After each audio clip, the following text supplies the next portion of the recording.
Hi folks, and welcome to Sonofdel's Christmas Vlogmas Day 6. I hope you're alright on this fine Sunday. Coming up today, we've got the Nightmare Before Christmas Advent Calendar Day 6, obviously, and Harry Potter Day 6, which I obviously got right yesterday. And I got today's right as well, but then again, today's is a bit more obvious. Although I didn't get Nightmare Before Christmas's right, which surprised me actually. I must have just been on one. And also a bit more fun with the doggy opening her Advent calendar. And today I'm going to talk really about perception, and I'm going to do another poem. So yeah, it's all coming up. In fact, coming up now, we have got the Advent calendars. In a minute. Oh,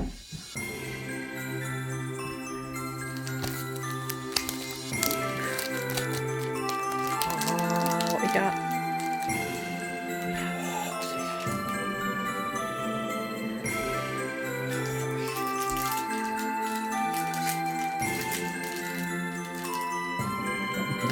Glasses.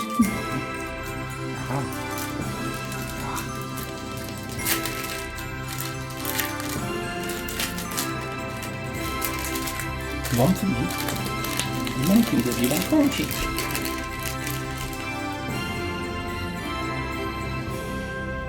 Yes. I want one. I want one. Okay, we've got a silent one at the end there, didn't we?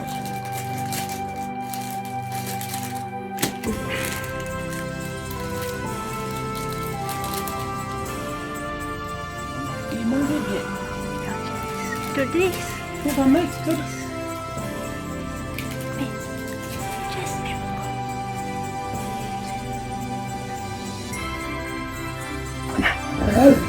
I want one. I want one. I want one. I want one. Paw? Good paw. Ta. Other one. Other one. Ta. Good girl. There you go. Oh. Good girl. Hey, you haven't left any bits on the floor. Hold on. Hold on. Hold on. You lie down.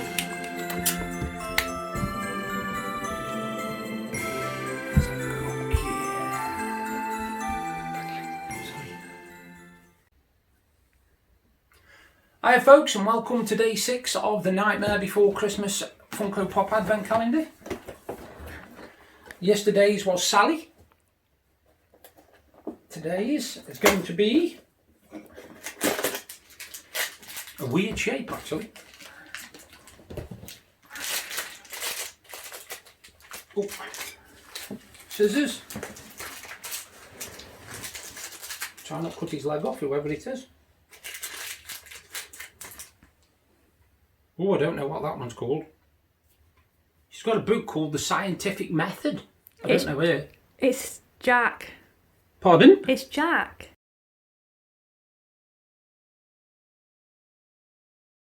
Is it? Yeah, Skeleton Jack just in his nightgown. Oh, right. Skeleton Jack in his nightgown. Well done, Deb. I've never seen the film, you see.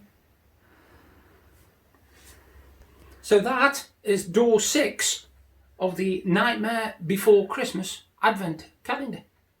Jack in his nightgown.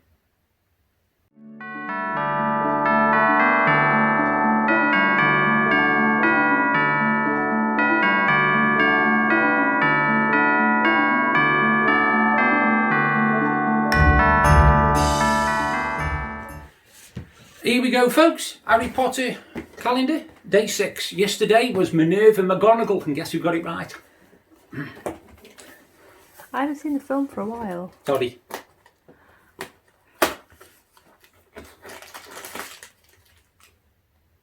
Yeah, I think I know this one as well. I think I know this one. I think it's me, one of my favourite actors, God rest his soul. Oh, Severus Snape. I think it is, yes. I'm not quite sure. Let me just have a look. It is.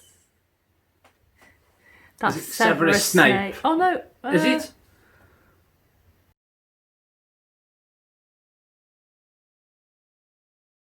I can't tell. I think it is because it's very Alan Rickman, isn't it? Yes. Fantastic actor.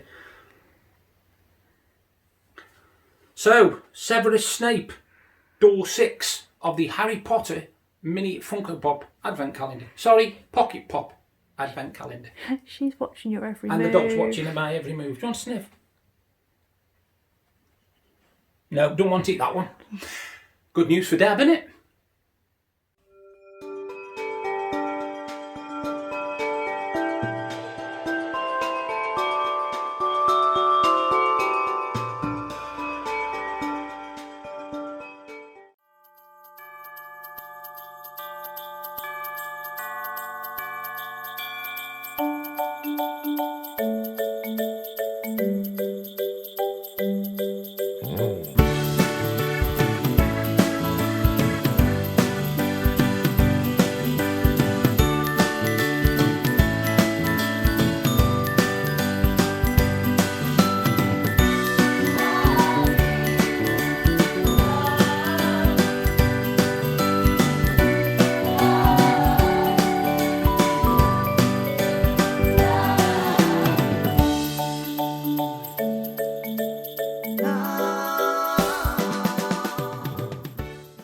So, as you saw just now, the Nightmare Before Christmas one was Jack in a nightgown. Well, I didn't get that, funny enough. I thought it was a totally different character. I don't know why. I think it's just I'm not used to seeing him in a nightgown. I got the Harry Potter one straight away because it's one of my favourite actors who plays him in the Harry Potter films, and that's Alan Rickman, who passed away a few years back now. Superb actor, fantastic. I've seen him in some brilliant stuff. I think he was brilliant as Hans Gruber in Die Hard. He was over the top completely, but he played it brilliantly. Obviously, he was also in Love Actually, and obviously he was Harry Potter, Severus Snape. So yeah, he's definitely a fantastic actor who the world misses. I think I really do think the world misses him. Before I start talking about what I want to talk about today, I just wanted to say I was supposed to be doing a top 5 again today, and something must be stopping me. I don't know what it is, whether it's fate, nature, or what, but today I suffered something which I've never ever suffered before, and I've been told by Deb it was basically my first ever migraine. I've never had a migraine in my life. I've had a bad headache, but this was something totally different. This knocked me completely off kilter. One, I couldn't keep my eyes open. I had to keep squinting them because everything was too bright. The noise was amplified, so it felt like it was in my skull and vibrating everything around me, which was horrendous. My stomach was literally rolling and couldn't settle at all, and I felt rough as hell, shall we say. Anyway, I took a couple of my tramadol, one this morning and one about 1:30, and touch wood, it's eased off a little bit. So, hopefully, tomorrow, fingers crossed, I will be doing my top 5 countdown of Christmas movies. Oh, what a time, David. Anyway, the other thing I wanted to say was, unfortunately, my auntie, who I said was in hospital, it doesn't look like she's coming out. It's not looking too good. They aren't sure if she'll make it through the night, so if you've got some prayers, please, give all you can. I've already lost one family member this year. My mum, I can't believe I might lose 2 in 4 months. That's quite staggering, really, when you think about it. My thoughts go out to children, which is our Rose and Terry and Stephen, her sons, and also her grandkids as well. She's got a few grandkids. I don't know all the names, so I can't really say them, but my thoughts go out to the family because I do know what you're going through this time. I do know what you're going through.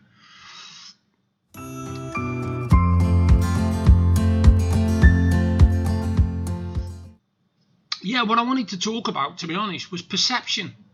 And if you're wondering what I mean by that, a friend of mine called Sarah Barnett did a post on Facebook, and she said that she'd seen a video online where I think she said one of the children, there was a child in it, and one of them had one arm missing or one hand missing or something. And people started putting underneath, oh, the poor kid, and oh, what a life they must lead, and blah, blah, blah, blah, blah. Now, I've experienced this firsthand. Because of my condition, my CMT. The amount of times people jump to the conclusion that because you've got CMT, which is a nerve and muscle wasting debilitating disease, you must be always down. You can't smile. You don't enjoy life. Life's a chore, and you wish it was over, and you'd do anything to. It's wrong. It's wrong. Trust me. When you first get diagnosed with the condition, the impact hits you quite bad. It really does. You know, it knocks you for six. You start thinking, wow, you know, why me? And you need somebody to blame. At the time, I blamed my mother because I had to, because she was the only one in my firing line, and it came from her, so I had to blame her. And I was nasty. I was really nasty to her. But we made up for that. It was all sorted out once I'd got my head around the fact that it was nobody's fault. But when you first find out, yes, you do feel low, worthless, and useless, because the first thing I heard about it was when they sat me down and said, before we tell you what's wrong with you, we want you to know that when you're 40, by the time you're 40, you'll probably be in a wheelchair, but don't worry, because we'll provide you with one. Well, I was gobsmacked. Like I say, I nearly fell off my chair. And anyway, I'm 48 now, and I'm still not in a wheelchair, so, yeah, up yours, whatever. But, no, I mean, a lot of the time, my life's brilliant. You know, my life is absolutely brilliant. I've got a wonderful wife. I've got a lovely house. I've got hobbies and things. I've got friends. I've got family. If somebody said to me I could swap all that for perfect health, I wouldn't do it. No chance. Not a chance, mate. Everything that's happened in my life and everything I've gone through and everything I've seen and experienced has got me to where I am now. And if everything I had to do again would get me to where I am now, I'd go through it all again. No, CMT isn't very nice. It isn't a very nice condition at all. But I'm more scared of sympathy than I am of CMT, because sympathy grinds you down. Too much sympathy is not good for you. No way. No, it isn't. It isn't. I don't like sympathy. I don't mind somebody being concerned, as I've said before in previous vlogs, but I don't want sympathy. Now, because people perceive these things, they think it's okay to say them. So they actually posted underneath this video, oh, the poor child, and oh, what about his hand, and oh, where's its other hand, and how's it going to cope with such and such? And I thought, that must be even more harmful than actually, you know, the woman who posted it with her kids, like, she must be thinking, blimey, you know, it's incredible to think that people perceive, you know, a disability as something that's shameful and horrible and something that nobody in the world would want. No, it isn't something nice. I'm not saying, oh, everybody ought to be disabled. It's great, but you're still alive. This person has not got one of their hands or arms, right? But they've got the other one. They've got the other one, and I'm quite sure they've learned to adapt. I'm quite sure they have. I mean, bear in mind, when I was younger, I was dead sporty. I was always playing football and cricket and darts and snooker and running around all over the place like an idiot. I was a complete loon when I was younger for running around and stuff. But now, because I've lost most of the use of my legs and I can't do much, I have to rely on what's left of my hands to do stuff. So I do jigsaws. I do me vlogs. I do reading. I watch TV. You know, I've got lots of hobbies and interests to do a little bit of gaming till I can't hold the control no more, or my fingers won't grip the mouse. So it's okay to perceive somebody and think that, oh God, their life must be horrible because they've got something wrong with them. But you're only perceiving it like that because you've got nothing wrong with you. If you're perfect health, fantastic way to go. I'm 100% pleased for you. But don't feel sympathy. We don't want sympathy if we've got something wrong with us. Trust me, the one thing, I don't know about anybody else, but the one thing that I hate is sympathy. I can't stand it. I can't stand it. Show me concern. Yeah, you know, somebody says to me, are you all right, mate? Yeah, I'm good, mate. How are you doing? Yeah, good, all right. I don't mind that. But if somebody comes up and goes, oh, man, you know, oh, God, I'm really sorry about your condition, and oh, it must be horrible. I'd be like, leave off. Go away. You know, I don't want to know that. I don't want to know that. And, of course, because of that, because of this perception thing, you've got the other side of it. You've got the other side of it where people see you, and because you haven't got any deformities, you haven't got an hand missing, an arm missing, a leg missing, they think that you must be fine. I can't see anything wrong with you, you must be fine. CMT isn't something that shows on your face. It doesn't say on your forehead, I've got CMT when you look in the mirror. It tells in your body. And these people who observe you for 5 minutes think they can make up, you know, what your life's about in 5 minutes, and you're kind of like, hang on a minute. Deb's been with me 20 years, and she's only just got her head around the fact, you know, this CMT and how bad it is and how it's getting worse. I've only just, you know, I mean, at the end of the day, I've been accepting it for years, but nearly every other month or week or whatever, something will happen that I can no longer do. You know, my ability to do things. It's like even things, simple things like I can't walk out on our decking now if it's been raining because my balance is so bad that if I put my foot down on any slippy surface, I can't regain my balance. I am down on the floor. And once I'm down on the floor, I cannot get back up. I am physically unable to get back up. Something happened a few weeks back where I actually fell over in the living room. No, where was I? It was in the kitchen. I fell over in the kitchen. And I couldn't get up. I couldn't get up. I thought, hang on, use your muscles in your legs. Wouldn't happen. Muscles in my arms. Wouldn't happen. I had to drag myself all the way from the kitchen to the bottom of the stairs and drag myself up 2 stairs before I could stand back up and walk again. And I thought to myself, I didn't realise that. I didn't realise now that once I'm down on the floor, I'm not getting up.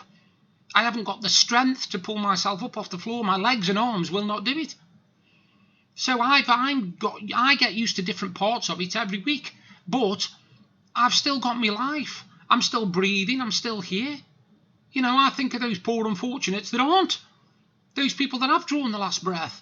Those people that don't see daylight. Those people that only see a couple of months of life and then it's snuffed out. Them are the ones I, would feel sympathy for if I was feeling sympathy for anybody. But even I don't feel sympathy for people.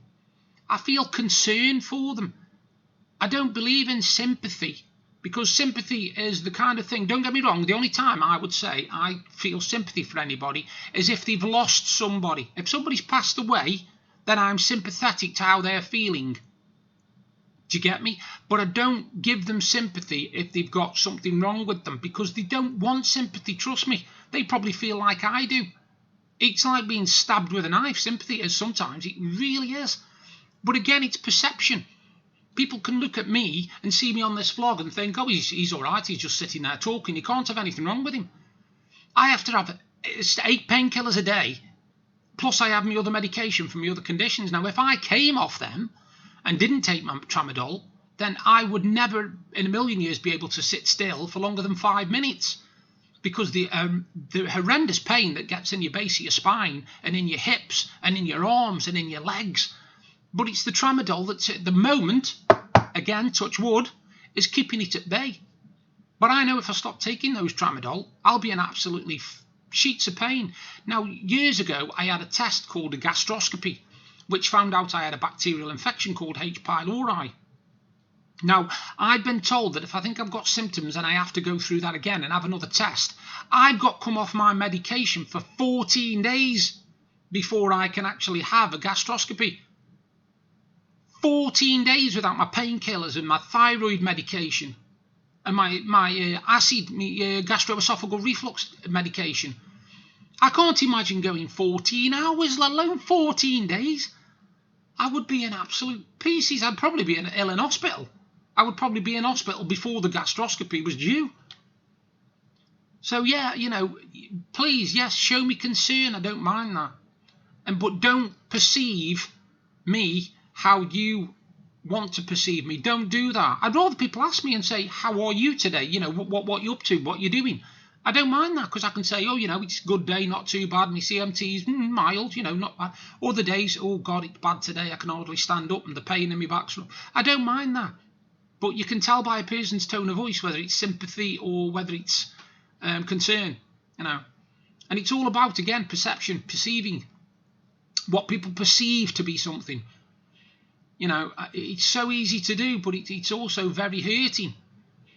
Because when Sarah posted about this thing and I just put underneath, unfortunately, when people see something that's out of their comfort zone, they immediately go squeamish and they immediately want to know they immediately want to justify that they feel angry about it. So they put it on screen because it makes them feel better.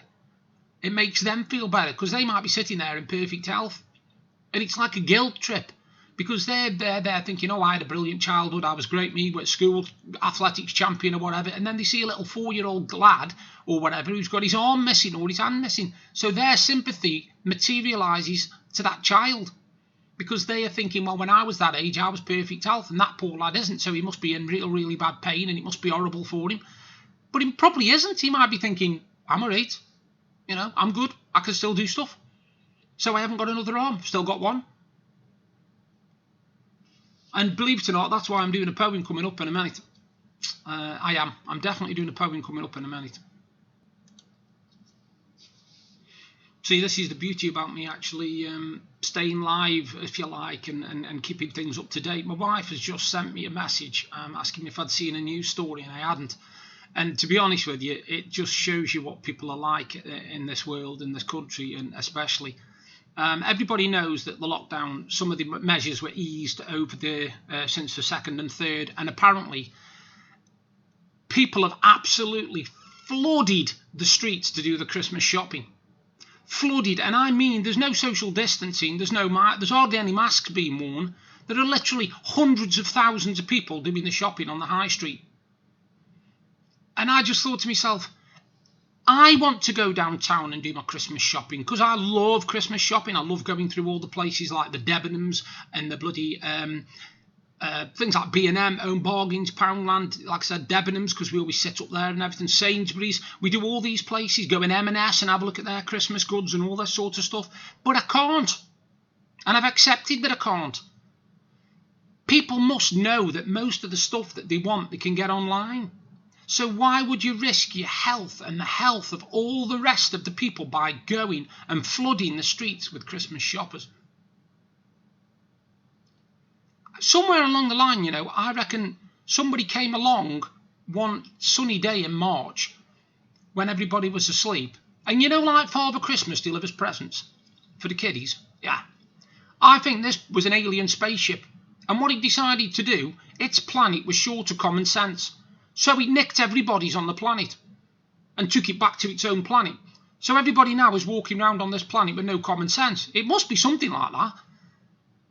It must be something like that. I'm sorry, but I just find it absolutely bizarre, strange, and weird that people are doing this.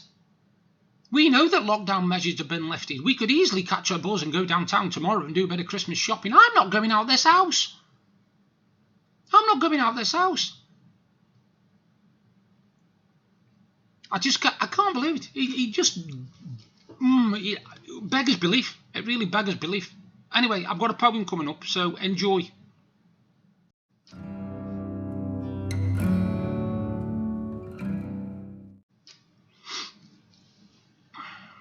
I'm actually going to do 2 poems. One I knew I was going to do, but the second one I'm going to do because of that news article, actually. And here we are. The first one, the screen will go white, unfortunately, because, like I said, I can't remember the words. But the first one is just called What Do You? Look again. What do you see? I see a world of wonder and beauty. I see a sky with a million clouds, where birds soar overhead. I see a land that nature has given us, where animals roam free, where fish swim in the beautiful sea. That is what I see. What do you see? Listen again. What do you hear? I hear the sounds of the world. I hear the symphony of a million creatures in their habitats, living, breathing. Voices of a planet in harmony together. Beautiful. That is what I hear. What do you hear? Touch. Touch again. What do you feel? I feel the grass that grows free, the sand that decorates the beach, the skin on my body, a gift. I feel everything because I'm alive. That is what I feel. What do you feel? And I wrote that because obviously with me having this condition, people assume that I can't relate to things like other people. But as I pointed out in that, I can actually see, I can hear, and I can feel just fine. Thank you very much. So, anyway, this second poem is called Goodbye To. And it definitely relates to the common sense thing. I said goodbye to a friend today, someone I'd known for years. I thought it would always be there. I was almost left in tears. The way it's gone so quickly. I watched it slip away. It was a very emotional time. I said goodbye to common sense today. It parted without a word. It took with it a friend. It was always closely followed. It did right until the end. I used to think that everyone would keep it safe and well. Alas, it's gone to dust today. We've now lost our rationale. I think of what we lose each day. I wonder what will come after. For seeing what I see today, we appear to have lost laughter. Too much to offend, too many to be offended. A joke was once to make you smile. I'm afraid that time has ended. From laughing at others' misfortunes or smiling when something went wrong, I grew up with entertainment, comedy, laughter and song. It's a shame to see it forgotten. I don't know where it did begin. We live in a world of complainers with much too thin a skin. I can't let it go without saying that it will always be part of me. It's been my past and my present. It's a part of my history. I can look back and still smile at the memories. I can watch them and relive my past. I can hold on to the power of entertainment, a medium I thought that would last. And that's just how we've said goodbye to common sense, but we're quite willing to accept, the fact that we can do whatever we want when we want, and we will not be bowed down by rules, even if they are to protect us and save our lives. Anyway, that's my vlog done for day 6. And don't forget, in day 6 Nightmare Before Christmas calendar, it was Jack in a Nightgown. And in Harry Potter day 6, it was Severus Snape. So you all take care, and I'll do another vlog tomorrow, hopefully with the top 5 Christmas films. We will see. Bye for now.